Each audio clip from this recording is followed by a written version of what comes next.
तो hello friends, I am Pawan Kumar pursuing B Tech second year student. Data structure के one of the most important question जो stack data type क्या है और उसके अलावा उसके एग्जांपल को समझेंगे दो। पहला है कि स्टैक अब्स्ट्रैक्ट डेटा टाइप क्या है, फिर सेकेंड एग्जांपल हम लोग पढ़ेंगे कि क्यू अब्स्ट्रैक्ट डेटा टाइप क्या है। तो लेट्स गो। एडीटीए इसको शॉर्ट में बोलते थे। अब्स्ट्रैक्ट डेटा टाइप मतलब एडीटीए इज ए लॉजिकल और theoretical model of data type that defines what operation can be performed on data but does not specify how this operation will be implemented internally। जो होते हैं मतलब इसका हुआ कि जो abstract डेटा टाइप है वो एक ऐसा लॉजिकल मॉडल होता है जो बताता है कि किसी डेटा टाइप पर कौन से ऑपरेशन परफॉर्म किए जा सकते हैं, लेकिन ये नहीं बताता है कि उन्हें कोड में कैसे इम्प्लीमेंट किया जाएगा।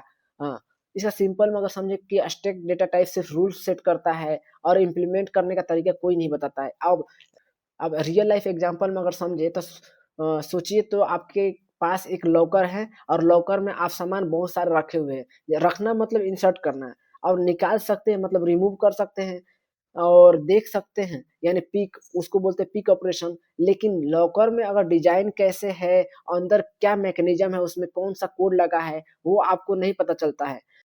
अब next, it provides data abstraction showing only necessary information.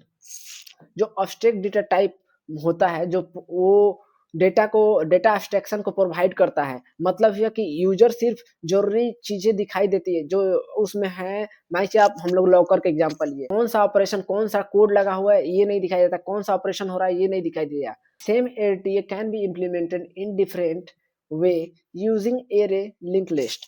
अब जो एक ही अब्स्ट्रैक्ट डेटा टाइप को हम लोग अलग अलग तरीकों से यूज कर सकते हैं, जैसे कि इसको इम्प्लीमेंट कर सकते हैं एरे में या लिंक लिस्ट से, या कि कैरेक्टरिस्टिक या features of abstract data type क्या होता है, यानी इसकी विशेषताएं क्या होती है। जो कॉम्प्लेक्स डेटा होते हैं, जो कॉम्प्लेक्स ऑपरेशन होते हैं, उसको डिटेल में इम्प्लीमेंट करके और उसको हाइड करता है, यूजर को सिर्फ इंटरफेस दिखाता है। अब नेक्स्ट है इनकैप्सुलेशन, यानी data and operations are bundled together. जो इनकैप्सुलेशन होता है वो डेटा और ऑपरेशन को एक ही बंडल में रखता है ताकि डेटा सेफ रहे। इंफॉर्मेशन हाइडिंग, अब इसमें internal structure is hidden from user. तो इंफॉर्मेशन हाइडिंग का मतलब हुआ कि हम लोग सिर्फ उसके ऑपरेशन को यूज करते हैं, ना कि उसके अंदर इंटरनल में कौन सा ऑपरेशन चल रहा है या छुपा है वो उसको हम लोग पता नहीं करते हैं। नेक्स्ट है well defined operation, clear set of operations that can performed. अब इसका मतलब वेल डिफाइंड ऑपरेशन की हर ऑपरेशन में क्लियर एक डिफिनेशन होता है, जैसे कि पुश करना है या पॉप करना है या पिक करना है। अब इसके रियल लाइफ एनालॉजी सब समझ लोग, एक मोबाइल अगर हम लोग यूज करते हैं और मोबाइल में कॉल कैसे करना है वो सब लोग को पता होता है, कॉल कैसे करना है, मैसेज कैसे करना है, वो भी व्हाट्सएप कैसे खोलना है ये भी पता होता है। लेकिन मोबाइल के अंदर वो कैसे ओपन हो रहा है उसका, कि कॉल कैसे हो रहा है, हम लोग का कॉल कर रहे हैं तो यहाँ से कॉल वहां तक कैसे जा रहा है, इसका हम लोग को पता नहीं चलता है। यही है डेटा एब्स्ट्रैक्शन और इनकैप्सुलेशन। अब नेक्स्ट बात करते हैं इसके एग्जांपल के बारे में। एग्जांपल में सबसे पहले आता है stack ATA abstract data type. तो सबसे पहले a linear collection of data follow LIFO यानी लास्ट इन फर्स्ट आउट, इसका प्रिंसिपल अब काम करता है। जो स्टैक एक लीनियर कलेक्शन डेटा टाइप होता है जो लीफो प्रिंसिपल को फॉलो करता है, लास्ट इन फर्स्ट आउट। अब इसके ऑपरेशन कौन कौन से होते हैं इसको देखते हैं। सबसे पहले तो हम लोग का पुश एलिमेंट, यानी insert the element at the top. ये जो टॉप में अगर मान चलिए इसको पुश किया जाए तो इसके अगर 5 है, यहाँ पे 10 है, और यहाँ पर अगर इसमें ऑपरेशन को पुश किया जाए तो यहाँ पर अगर 20 को किया जाए तो ये सबसे पहले पुश ऑपरेशन यानी इंसर्ट किया गया सबसे ऊपर होता है। जिसको टॉप पे करना मतलब पुश करना मतलब सबसे इंसर्ट जब करते हैं सबसे लास्ट एलिमेंट को तो सबसे टॉप पे करते हैं। पॉप पॉप मतलब होता है कि remove element from the top. अब मान चलिए यहाँ पर अगर छोटे में हम लोग समझे कि यहाँ पर 1 है, 2 है, यहाँ पर 3 है, तो इसको अगर हम लोग को रिमूव करना है, रिमूव ऑपरेशन, तो सबसे टॉप से होगा। तो इसको ये रिमूव हो जाएगा, और ये जो है रिमूव होने के बाद हम लोग क्या बचेगा 1 और 2। पिक ऑपरेशन जो होता है टॉप एलिमेंट को देखना होता है बिना निकाले हुए। मतलब चलिए इसमें कोई इंटीजर वैल्यू डालते हैं कि 5 है, 7 है, पिक ऑपरेशन के द्वारा दिखता है कौन सा सबसे ऊपर एलिमेंट है, टॉप में कौन सा एलिमेंट है। इज इम्प्टी मतलब check if stack is empty. अब चेक करना है क्या ये स्टैक डेटा एलिमेंट है, कोई एलिमेंट है 1 2 कोई एलिमेंट है या खाली है, तो ये पिक के द्वारा देखते हैं कि इसमें क्या है, इसमें एलिमेंट खाली है। साइज मतलब होता है return number of the element. अब स्टैक में कितने एलिमेंट है ये बताता है किसके द्वारा, साइज के द्वारा, कि इसमें कितने साइज है। मान के चलिए यहाँ पर अगर देखते हैं कि यहाँ पर अगर 10 है 20 है, तो इसमें कितना, अगर साइज को चेक करें कि इसमें कितने अगर डेटा है या 30 है, तो इसमें 1 1 2 3 यानी इसमें कितने साइज का है, 3 साइज का है। यानी अगर यानी इसमें कितने साइज के एलिमेंट है, तो 3 साइज के। तो ये हुआ आपको साइज का। अब नेक्स्ट बात करते हैं कि जो स्टैक डेटा टाइप होता है उसको कौन कौन से इम्प्लीमेंट, किस किस टाइप से इम्प्लीमेंट किया जाता है। इसको बहुत प्रकार से इम्प्लीमेंट किया जाता है। सबसे पहले एरे एंड सेकेंड है लिंक लिस्ट। इसमें दो मेथड के बारे में बात करेंगे, सबसे पहले एरे और दूसरा है लिंक लिस्ट। तो using fix size of array with 2 pointer. तो इसमें जो है स्टैक को अगर इम्प्लीमेंट किया जाए एरे के द्वारा, तो इसमें 2 पॉइंटर, एक फिक्स साइज के एरे को 2 पॉइंटर का यूज करके हम लोग स्टैक बनाते हैं। अब सेकेंड बात करते हैं कि लिंक लिस्ट। तो link list nodes with pointer, जो लिंक लिस्ट में जो इम्प्लीमेंटेशन किया जाता है नोड्स और पॉइंटर का यूज करके भी स्टैक बना सकते हैं। अब हम लोग बात करेंगे वर्किंग एग्जांपल के बारे में। तो सबसे पहले ऑपरेशन करेंगे, फिर स्टैक में स्टेट कौन सा है ये है। तो सबसे पहले पुश किए 5 को, फिर पुश किए किसको 5 और 10 को, फिर पुश किए किसको 15 को, 5 10। अब इसका पिक ऑपरेशन करने से कोई भी चेंज भी नहीं होता है, नो चेंज होगा।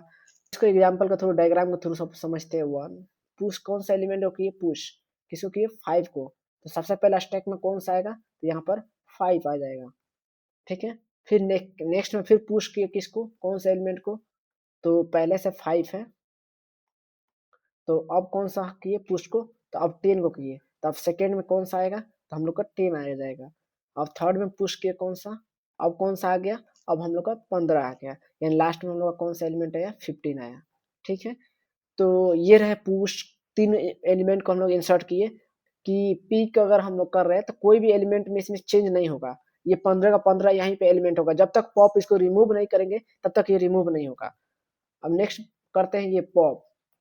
तो पॉप ऑपरेशन में सबसे पहले रिटर्न 15 एंड स्टैक में कौन कौन से एलिमेंट बचेंगे, 5 और 10।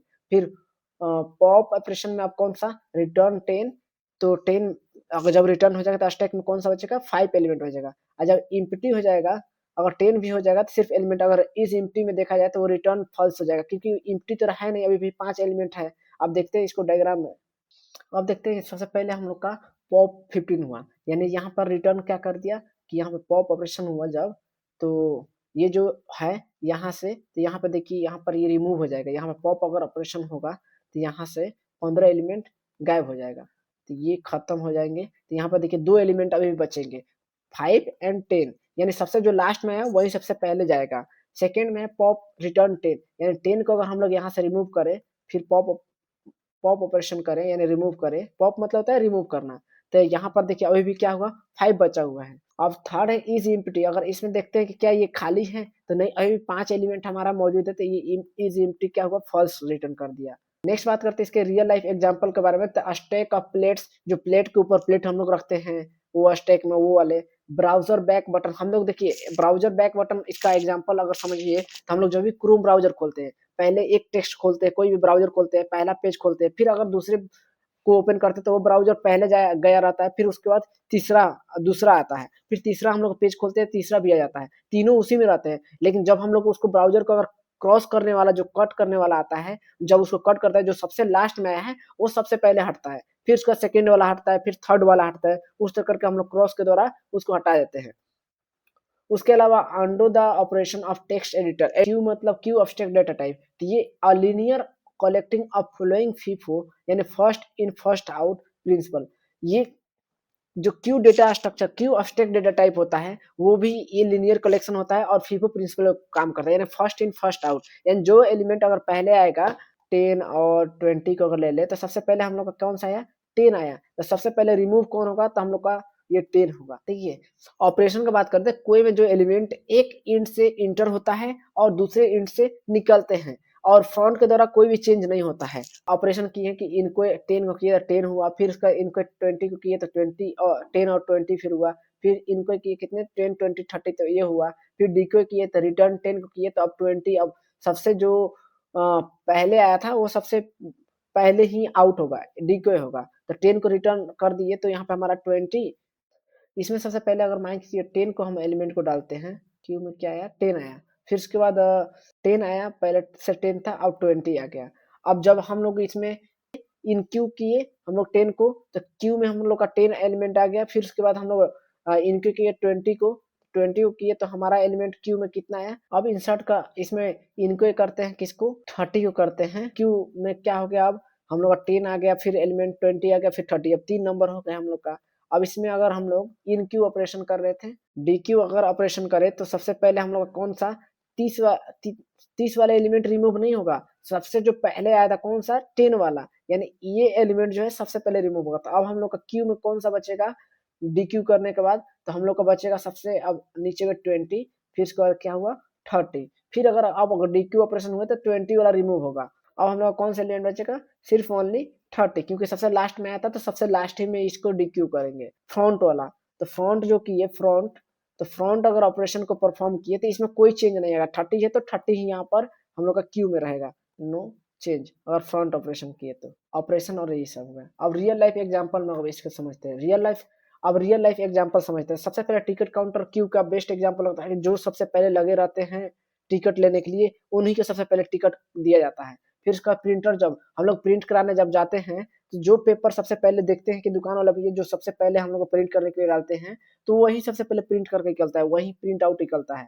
फिर इसका कस्टमर सर्विस कॉल, एडवांटेज के बारे में बात करते हैं। सबसे पहले आ रहा है सिंप्लिसिटी, यानी easy to use without knowing implementation. देखिए जो सिंप्लिसिटी इसका क्या है कि हम लोग को यूज करने के लिए बहुत ही आसान हो जाता है। और फ्लेक्सिबिलिटी की बात करते हैं, implementation can be changed without affecting user. Flexibility में का मतलब हुआ कि इम्प्लीमेंटेशन में चेंज कर सकते हैं और यूजर को इफेक्ट नहीं होता है, मतलब कोई प्रभाव भी नहीं पड़ता है। Reusability, one of the best reusability, यानी same abstract data type can be reused in a different programs. मतलब इसका हुआ कि रीयूजेबिलिटी का मतलब हुआ कि एक ही प्रकार के abstract डेटा टाइप को हम लोग अलग अलग प्रोग्राम में अलग अलग तरीकों से इसको यूज कर सकते हैं। सिक्योरिटी मतलब इंटरनल डेटा इज प्रोटेक्टेड। अब सिक्योरिटी क्यों प्रोवाइड करते हैं, क्योंकि इसमें जो भी इंटरनल में डेटा होता है वो हम लोग का सेफ रहे और प्रोटेक्ट रहे, इसलिए सिक्योरिटी होता है। अब नेक्स्ट है हम लोग का मेंटेनेंस। मेंटेनेंस मतलब easy to update and debug. अब जो इसका अपडेट करने का और डिबग करने का हम लोग का इस मेंटेनेंस के थ्रू जो भी क्यू में हम लोग करते हैं ये बहुत आसान हो जाता है।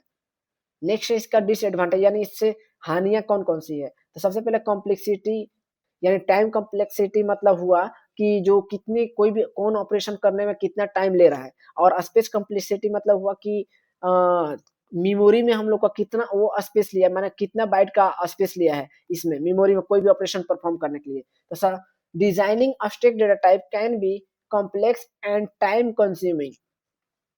जो abstract data type है डिजाइन करने में बहुत ही कॉम्प्लेक्स होता है और टाइम को बहुत ज्यादा हम लोग का मतलब नुकसान करता है और टाइम बहुत ज्यादा लेता है, कंज्यूम का हो सकता है। तो परफॉर्म ओवरहेड में यही लिखा है कि abstraction में because extra memory and time overhead, मतलब के कारण हम लोग का एक्स्ट्रा मेमोरी ज्यादा खर्च हो सकता है या टाइम ज्यादा लग सकता है। अब इम्प्लीमेंटेशन एफर्ट में सबसे पहले है कि requires more effort to implement compare to implement data type. तो सिंपल डेटा टाइप मान चले हम लोग करते हैं, अगर abstract डेटा टाइप को यूज करते हैं इम्प्लीमेंटेशन में तो ज्यादा हम लोग को एफर्ट करना पड़ता है, यानी ज्यादा हम लोग को कोशिश करना पड़ता है। लिमिटेड कंट्रोल में बात करते हैं, user has less control over internal data structure. मतलब आप जो भी अगर काम कर रहे हैं उस पर कंट्रोल करने के लिए आपको लेस अगर लिमिट टाइम मिले, लिमिट कंट्रोल मिले, मतलब थोड़ा सा कंट्रोल दिया जाए कि नहीं आप इतना ही कर सकते हैं, तो इसका ये डिसएडवांटेज है क्यू abstract डेटा टाइप का। दोस्तों ये रही complete video abstract data type और एग्जांपल में हम लोग बात की कि abstract का इम्प्लीमेंटेशन कैसे करते हैं, उसके अलावा क्यू का इम्प्लीमेंटेशन कैसे करते हैं क्यू का, उसके एग्जांपल को समझे, उसके अलावा इसमें एडवांटेज डिसएडवांटेज को समझे। अगर ये वीडियो आपको अच्छा लगी तो इस चैनल को जरूर आप सब्सक्राइब कीजिए, लाइक कीजिए और इस अपने कॉलेज ग्रुप में जरूर इस वीडियो को शेयर कीजिए ज्यादा से ज्यादा, क्योंकि मैं देख रहा हूँ बहुत सारे वीडियो आप लोग वीडियो तो देख रहे हैं बट इसमें सब्सक्राइब नहीं कर रहे हैं।